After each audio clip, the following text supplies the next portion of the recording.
Бажаю здоров'я, шановні українці. I wish you health, fellow Ukrainians. A few important things about the day of October 15th. All day long, power engineers and rescuers have been working very actively in Kherson region and also in Donetsk region to eliminate the consequences of strike on power facilities. In particular, there were power outages in Kherson due to Russian bombs.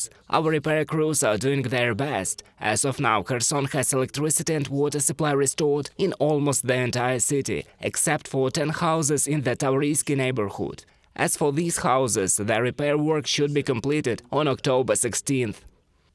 We must be aware that there will be more such Russian attacks as winter approaches on generation facilities and the grid. We must be prepared for this. We will strengthen our air defense as much as possible in the current circumstances. And even more, we are agreeing with our partners on such defense steps that have not been used before. However, a lot will depend on the readiness of local authorities, particularly in cities, and on the preparatory work of energy companies and telecom operators. Everyone has to do their part in defense to prevent Russian terror from stopping Ukraine this winter. Just like on the battlefield, we must be as resilient and strong as possible in all areas.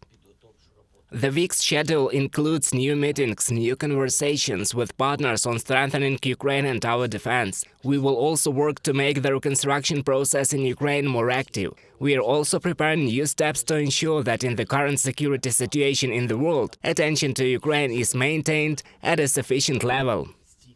Ukrainian diplomats, intelligence and security forces continue to work to help our citizens who have found themselves in the Middle East, in Israel and the Gaza Strip. The evacuation of Ukrainians from Israel continues. More than 200 people have already been taken to Romania, mostly women and children. New flights are being prepared. We know about almost 260 Ukrainians who are currently in the Gaza Strip. Currently, the exit from Gaza is blocked for citizens of all countries, but we are working with our partners to evacuate our citizens. Ukrainian diplomats are ready to help every citizen who needs it. Therefore, I once again appeal to all Ukrainians who may be abroad and need help. Please contact our diplomatic missions abroad at any time and in any way.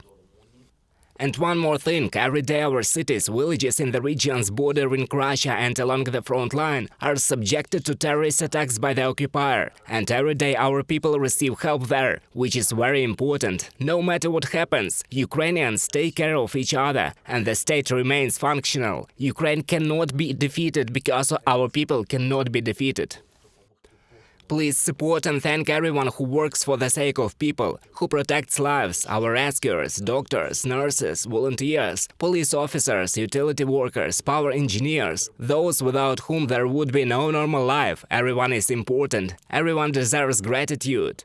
I would like to recognize the firefighters, in particular in Donetsk region, in Pokrovsk. Volodymyr Zhurbenko, mayor of the Civil Protection Service, I thank you. Bakhmut district, Roman Lomakin, commander of the fire and rescue unit in Donetsk, thank you. Our Kherson region, Andriy Dyachenko, captain of the Civil Protection Service, and Vladislav Perezva, sergeant of the Civil Protection Service, I thank you guys. Our Zaporizhia region, sergeants of the Civil Protection Service, Serhiy Klimansky and Andriy Lotsman, thank you.